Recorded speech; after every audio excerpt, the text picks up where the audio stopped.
Jumpa lagi dari TV. Ya, yang di samping saya ini adalah Acer Aspire Vero National Geographic Edition. Ya, laptop Acer Aspire Vero yang pernah kami review sebelumnya itu mendapatkan edisi spesialnya di awal tahun 2022 ini. Tidak tanggung-tanggung, Acer menggandeng pihak National Geographic untuk kolaborasi global ini. Ya, National Geographic yang selama ini dikenal dengan konten lingkungan hidupnya baik dalam bentuk majalah maupun acara televisi itu. Namun ada beberapa kelebihan yang membuat edisi spesial ini lebih menarik dibandingkan versi standarnya, seperti dari sisi penampilan, RAM yang langsung dual channel, dan baterai yang ternyata bisa lebih irit. Lucunya, edisi spesial ini ternyata harganya beda tipis dibandingkan versi standar.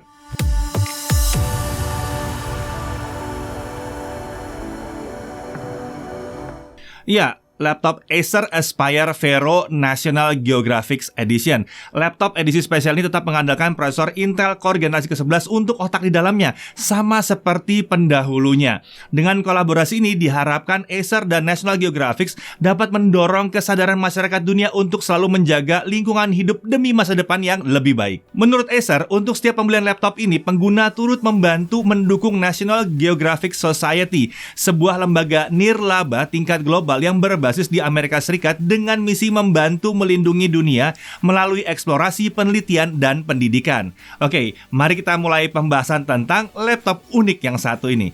Untuk prosesor, dia pakai Intel Core i5 1155G7. Codename-nya Tiger Lake, 4 core, 8 thread, 8MB Intel Smart Cache. Untuk integrated graphics, dia pakai Intel Iris Xe Graphics dengan 80 execution unit. IGP ini pastinya sudah mendukung teknologi Intel QuickSync dan juga kemampuan akselerasi kodek AV1 secara hardware.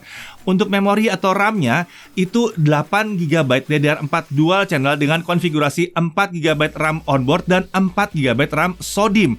Kalau Acer Aspire yang dulu itu pakai single 8GB ya. Nah, yang ini langsung dual channel, jadi langsung kencang. Tentunya RAM di laptop ini masih bisa di-upgrade hingga kapasitas 20GB dengan mengganti RAM yang ditempel di SODIMM tadi dengan yang 16GB. Jadi 4 plus 16, 20GB kan ya. Untuk storage, 512GB SSD M.2 NVMe PCIe. Wireless connectivity-nya ini pakai modul Intel Wi-Fi 6 AX201. Tentunya udah Wi-Fi 6 atau AX, gigabit Wi-Fi, dan Bluetooth-nya udah versi 5.2. Kapasitas baterainya adalah 53 Wh dan OS-nya Windows 11 Home. Form factor-nya adalah clamshell dan materialnya, nah ini yang unik ya. Laptop ini menggunakan PCR atau Post Consumer Recycled plastik alias plastik daur ulang dengan komposisi 30% untuk bodi, 50% untuk tombol keyboardnya. Penggunaan material tersebut diklaim dapat mengurangi tingkat emisi CO2 hingga 21% dibandingkan dengan laptop yang pakai material plastik konvensional. Menariknya, walaupun memakai bahan daur ulang, tingkat durabilitas bodi Aspire Vero ini diklaim sama kuatnya dengan laptop Acer yang pakai bahan plastik yang baru. Rangka bodinya pun diperkuat dengan struktur honeycomb sehingga terasa cukup padat dan kokoh saat dipegang. Selain di laptopnya, Acer juga menggunakan 85% material daur ulang untuk kotak kemasan produknya dan dirancang mudah didaur ulang lagi nantinya. Pembungkus plastik untuk charger dan buku manual pun diganti dengan karton dari bahan daur ulang. Tulisan di kemasan produk juga menggunakan tinta yang ramah lingkungan dari bahan kedelai. Tidak ketinggalan, Acer kembali memberikan bonus laptop stand yang terbuat dari penutup sekat bagian dalam kotak kemasan ini. Untuk warna ini unik ya, namanya adalah Volcanic Grey yang merupakan warna abu-abu netral dengan aksen pigmen kuning yang unik. Menurut Acer, ini bukan warna dari cat, melainkan warna alami dari material PCR yang digunakan. Nah, uniknya lagi, karena ini kan tadi aksen pigmen kuningnya ini adalah dari bahan-bahan baku yang digunakan ya, dicampur langsung lalu dicetak. Nah, ini berarti pattern kuning-kuning kecil-kecil pada setiap laptop ini tidak akan sama. Jadi setiap laptop akan unik. Hal itu membuat laptop ini ramah lingkungan karena tidak menggunakan cat dengan senyawa yang berbahaya. Bahkan Acer menggunakan metode emboss untuk penulisan logo-logo di sekujur bodinya. Jadi tidak perlu pakai cat terlalu banyak. Nah, dibandingkan dengan versi standarnya, penampilan edisi khusus ini memang tampak lebih keren tapi tetap low profile. Bagian punggung layar kini dihias dengan motif garis yang membentuk peta topografi serta logo dan tulisan National Geographic pada bagian bawah. Logo dan tulisan National Geographic juga dapat ditemukan pada sisi kiri atas keyboard. Sementara pada area palm rest kanan dapat ditemukan logo kotak National Geographic yang ikonik dengan ukuran cukup besar. Warna kuning logo-logo National Geographic pun tampak menyatu alami dengan elemen warna kuning di laptop ini yang membuat kolaborasi ini terasa lebih mantap lagi. Kotak kemasan pun tidak luput dari hiasan tema National Geographic ini yang di sebelah saya ini ya. Lengkap dengan motif peta topografi dan gambar gunung es di kutub. Kotak kemasan ini pun memiliki semacam Easter egg di mana pada salah satu sekatnya ada miniatur beruang dan gunung es di kutub dari karton. Desain kotak kemasan seperti itu membuatnya menarik dijadikan hiasan ruangan atau digunakan kembali sebagai tempat penyimpanan sehingga tidak perlu langsung dibuang. Untuk dimensi dari laptop, panjangnya 36,3 cm, lebar 23,8 cm dengan ketebalan 1,79 cm. Bobot laptop ini adalah 1,83 kg dengan charger 165 gram. Ini adalah charger 65 watt ya. Jadi total kalau dibawa-bawa laptop ini tepat 2 kg bobotnya. Untuk display, ukurannya adalah 15,6 inci. Iya, ini adalah laptop yang cukup besar. Resolusinya adalah Full HD atau 1920x1080 pixel, 60 Hz. Panelnya tentunya ini adalah panel IPS. Berdasarkan pengukuran alat kami, panel ini punya tingkat kecerahan di 275 nits saat dalam ruangan. Gamut coveragenya ada di 58,5% sRGB dengan gamut volume di 58,8% sRGB. Ini berarti memang sih laptop ini nggak gitu pas untuk content creation kelas profesional. Akan tetapi, untuk content creation yang sederhana, layar ini masih oke banget karena panelnya IPS, jadi digeser kanan kiri tidak terlalu banyak perubahan. Permukaan layar laptop ini punya sifat yang tidak memantulkan bayangan sehingga pengguna akan jadi lebih nyaman menggunakannya pada saat di ruangan mungkin banyak lampu-lampu gitu ya, nggak terlalu gampang mantul-mantul. Bingkai layar juga sudah didesain cukup tipis untuk sisi kanan dan kirinya. Sementara bingkai atas masih agak tebal karena ada kamera 720p 30fps di situ. Engsel layar juga didesain untuk mengangkat sedikit sisi belakang laptop saat dibuka. Ini membuat aktivitas mengetik jadi lebih nyaman dan juga memperlancar sirkulasi udara masuk ke dalam laptop. Nah, untuk audio, dia dilengkapi dengan solusi audio Acer True Harmony dengan 2 buah speaker yang arah keluarannya ke arah alas laptopnya ya. Suara yang dihasilkan memang tidak terlalu lantang, tapi kualitasnya masih tergolong cukup oke. Nah, untuk konektor di kiri ada 1 DC in, 1 gigabit Ethernet, 1 HDMI, 2 USB 3.2 Gen 1 5 Gbps, 1 USB-C 3.2 Gen 1 5 Gbps. Di kanan ada 1 3,5 mm audio combo jack dan ada 1 USB 2.0. Kemudian ada juga 1 Kensington lock slot. Keyboard laptop ini dilengkapi dengan tombol numpad dengan desain dan tata letak khas seri Acer Aspire. Uniknya, tulisan tombol R dan E dicetak ke arah kiri dengan menggunakan warna kuning yang menguatkan pesan dari laptop ini, yaitu reduce, reuse, dan recycle. Tidak hanya itu, di tombol spacebar pun kini dihias dengan tulisan For Planet Earth. Nah, bodi yang besar ini membuat area palm rest terasa lapang sekali, jadi nyaman dipakai saat mengetik terutama untuk mereka yang bertangan besar. Tentunya keyboard ini juga dilengkapi dengan lampu backlit warna putih dengan tingkat kecerahan yang memang hanya hidup atau mati. Ini bisa diatur melalui tombol F8. Untuk touchpad, ukurannya besar yang memanjang dari alt kiri hingga tombol keyboard yang untuk menu klik kanan.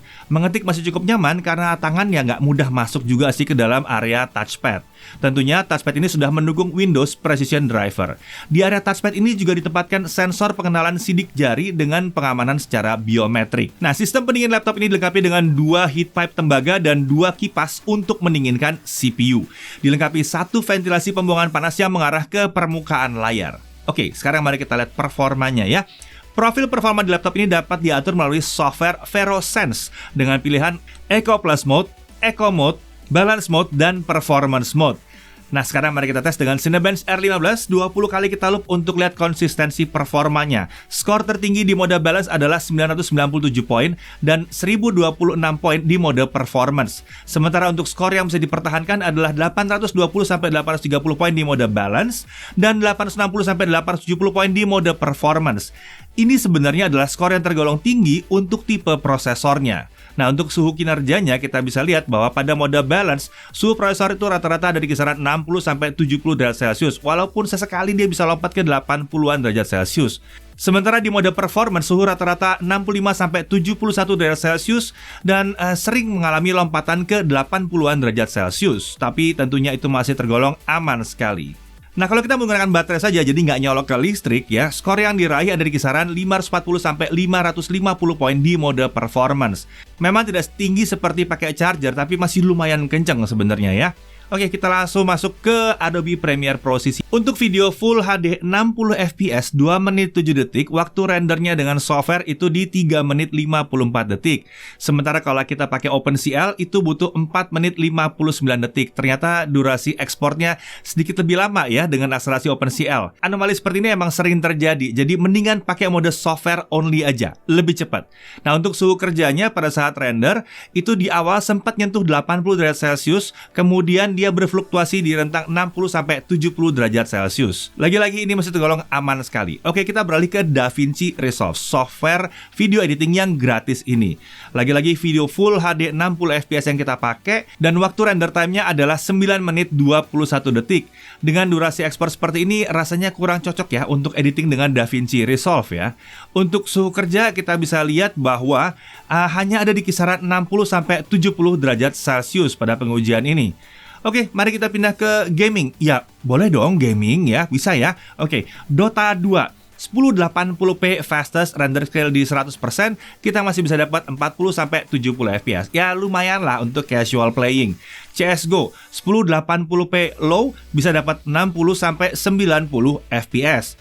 PES 2021 720p low, render scale di 80% masih bisa di 50 sampai 60 fps. Untuk Genshin Impact 720p lowest render scale di 1.0, kita masih bisa dapat 50 sampai 60 fps. Lalu untuk Valorant 1080p low, kita bisa dapat 60 sampai 90 fps.